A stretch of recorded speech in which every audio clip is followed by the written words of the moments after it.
यदि आप भी रोज़ सुबह उठ के वही अपना टेस्टी सा मीठा मीठा सा टूथपेस्ट अपने दांतों में रगड़ लेते हैं तो बधाई हो, आपके दांत बहुत जल्दी ख़त्म होने वाले हैं। आइए जानते हैं कैसे आयुर्वेद के अनुसार। तो सबसे पहले मैं बात करता हूँ कि वाग्भट जी ने अष्टांग हृदय में क्या कहा।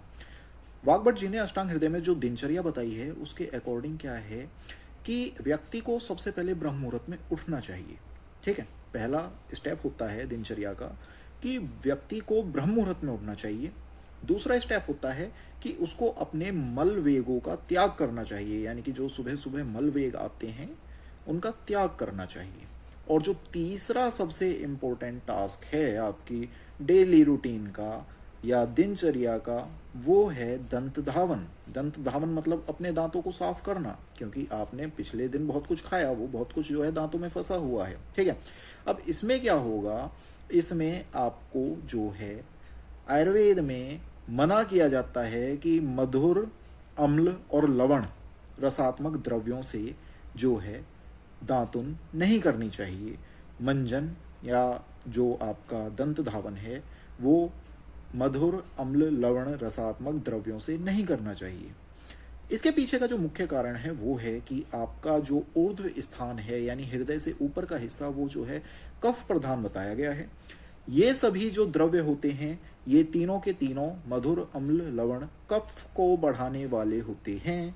और इसके अलावा जो आपका टूथपेस्ट होता है वो भी मीठा होता है, मधुर रसात्मक होता है। जब आप पूरी रात सोते हैं तो आपके मुंह में जो है और आपके जो शरीर में है कफ की वृद्धि होती है, मुंह में लार की वृद्धि होती है। ठीक है, तो वहाँ ऑलरेडी लार बहुत ज़्यादा है और आप मधुर रसात्मक द्रव्य कर रहे हैं, क्या होगा, कफ दोष प्रकोपित होगा। कफ दोष प्रकोपित होने के बाद आपके मुख में मुख रोगों को उत्पन्न करेगा, आपके दांतों को खराब करेगा, आपके दांतों को कमजोर करेगा, उनको झाड़ देगा मेरे भाई, झाड़ देगा, समझ गए।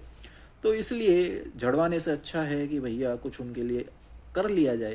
तो क्या करना चाहिए, अब आयुर्वेद के अकॉर्डिंग जो है मैं आपको समझाता हूँ भाई। सबसे पहले आचार्य कहते हैं कि जब भी आप दातुन करें तो ध्यान दें कि जिस द्रव्य से आप दातुन कर रहे हैं वो द्रव्य बेसिकली कटु तिक्त कषाय रसात्मक होना चाहिए। मतलब कि कटु मतलब तीखा, तिक्त मतलब कड़वा और कषाय मतलब कि कसेला होना चाहिए।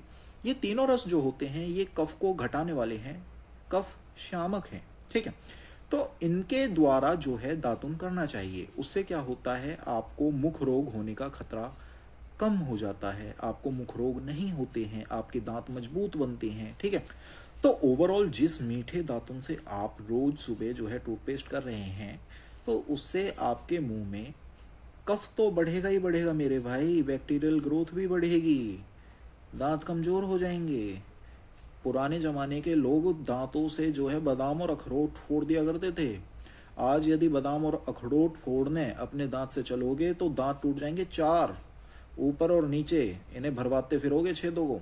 ठीक है तो इस वजह से जो है थोड़ा सा ध्यान देने वाली बात है ये, जो आपको पता होनी चाहिए। इसके अलावा अब किन द्रव्यों से आप जो है दातुन करें, आपके मन में ये शंका उत्पन्न होगी। तो भाई सबसे पहले जो है इस उंगली के जितनी मोटी जो होती है डंडी लें। ठीक है, और जो कि 12 अंगुल के आसपास होनी चाहिए। 12 अंगुल मतलब कि एक 12 सेंटीमीटर के आसपास। ठीक है, तो 12 सेंटीमीटर के आसपास इतनी मोटाई की जो है डंडी लें और उसको जो है छील के उसको दांतों से मुलायम करके जो है दातुन करें सुबह सुबह, ऐसा आयुर्वेद कहता है। और वो जो डंडी है वो आप किस किस पेड़ की ले सकते हैं, तो भाई सबसे पहला जो पेड़ है वो है नीम। नीम जो होता है एंटीबैक्टीरियल है, यह कृमि घन है। कृमि घन मतलब कि ये बैक्टीरिया की ग्रोथ को रोकता है। ठीक है, और इसके अलावा ये कफ शामक है। ठीक है, कफ पित्त शामक है। तो इस वजह से जो है ये बेस्ट दातुन है आपके दांतों के लिए, आपके दांतों को मजबूत बनाएगा, मसूड़ों को मजबूत बनाएगा, दांत चमकदार एकदम शीशे की तरह। ठीक है, दूसरा जो पेड़ है जिसकी आप दातुन कर सकते हैं वो है खदिर, और तीसरा है बबूल। इनकी दातुन को करने से आपके दांत वज्र की तरह मजबूत हो जाएंगे, आप दांतों में रख कर लोहा फोड़ देंगे। बादाम छोटी चीज है। ठीक है, आगे बात को लेकर चलते हैं। चौथे पे आप क्या कर सकते हैं, करंज की दातुन कर सकते हैं। करंज की दातुन जो होती है वो आपके मुंह में बैक्टीरियल ग्रोथ को तो रोकती ही रोकती है, इसके अलावा आपके दांतों को मजबूत बनाती है, दांतों में कीड़े लगने से रोकती है और दांतों को मजबूत बनाती है। तो भाई इन सारी चीज़ों का आपको थोड़ा सा ध्यान रखना पड़ेगा। अब आप कहोगे भाई मैं तो ऐसी जगह रहता हूँ जहाँ पे बहुत ऊंची ऊंची इमारतें हैं, ऊंची है बिल्डिंग, लिफ्ट तेरी बंद है, तो भाई ऐसे केस में आपको क्या करना पड़ेगा, आपको थोड़ा सा इसका सप्लीमेंट्री लेना पड़ेगा। इसका सप्लीमेंट्री में क्या ले सकते हैं आप लेंगे हर्बल मंजन, ठीक है। ऐसे मंजन का प्रयोग कीजिए जो कि कटु तिक्त कषाय रसात्मक हो, ठीक है, और उसमें जो है त्रिफला, लौंग इत्यादि जो है द्रव्य पड़े हुए हों, ठीक है, और उनसे जो है आप अपने दांतों को साफ करें, ठीक। आपके दांत बहुत मजबूत बनेंगे, आपके बच्चों के दांत बहुत मजबूत बनेंगे, स्वस्थ रहेंगे, आगे बढ़ेंगे, मौज करेंगे। तो बने रहिए आयुर्वेद के साथ। आयुर्वेद सर्वोच्च। जय हिंद, जय भारत।